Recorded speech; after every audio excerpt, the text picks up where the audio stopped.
Stand and deliver, words that once sent chills down the spine of travelers riding Britain's lonely roads. For more than a century, highwaymen prowled the highways, masked and armed, preying on the wealthy and vanishing into the night. Some became feared criminals, others were romanticized as dashing outlaws. But who were the real highwaymen of Britain? To understand them, we need to step back to the 17th and 18th centuries. Britain was changing fast.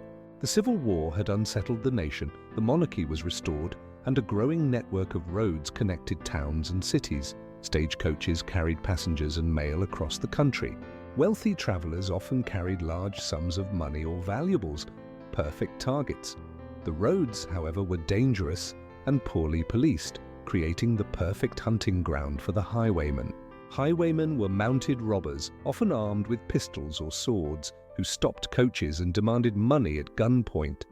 Many operated in groups, while others became infamous as lone figures.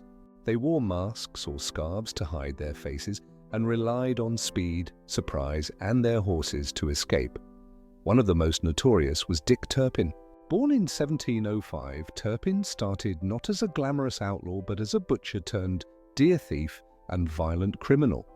He joined the Essex gang, stealing livestock and breaking into homes. After the gang's collapse, Turpin turned to highway robbery. Legend claims he made a daring overnight ride from London to York on his horse, Black Bess.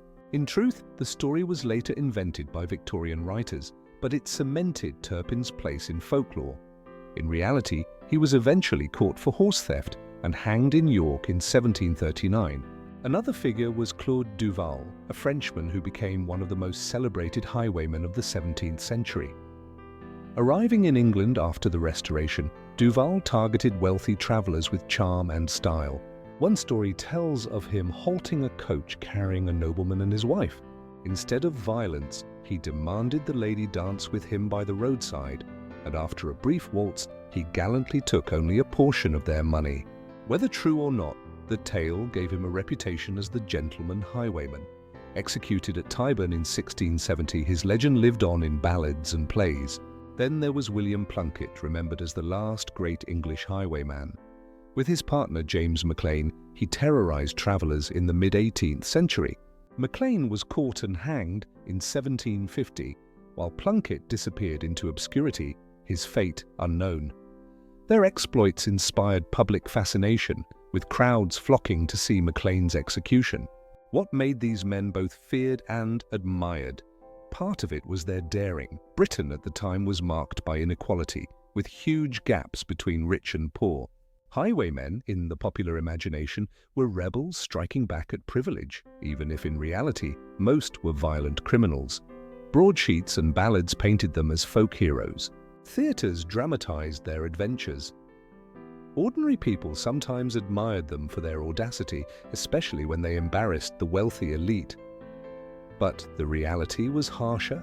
Highway robbery was a capital crime, punishable by hanging. Executions were public, designed to deter others. Bodies were often displayed at crossroads as grim warnings. Despite the glamour of legend, most highwaymen lived short, brutal lives. The decline of the highwayman came in the late 18th century.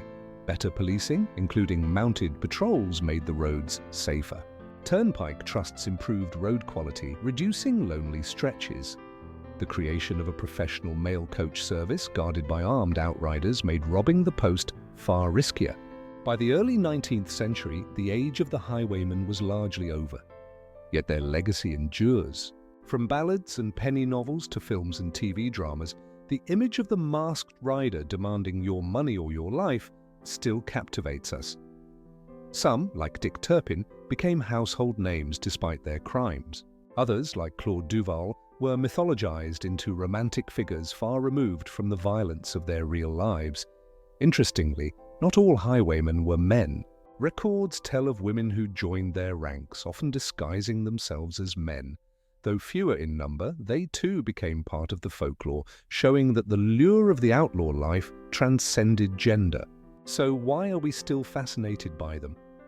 Perhaps because highwaymen embodied both fear and fantasy, the threat of lawlessness on the open road, and the dream of freedom from authority and poverty. In their daring rides and tragic ends, we see a mix of danger, rebellion, and romance. The real highwaymen of Britain were not Robin Hoods. They were thieves and often killers. But they remain part of our cultural imagination, galloping out of the shadows of history with pistols raised, frozen forever between crime and legend. So what do you think? Were highwaymen villains who preyed on the innocent, or folk heroes who symbolized defiance against a wealthy elite? Share your thoughts in the comments. And if you enjoyed this ride through history, don't forget to like, follow, and share. It really helps us bring more of Britain's untold stories to life.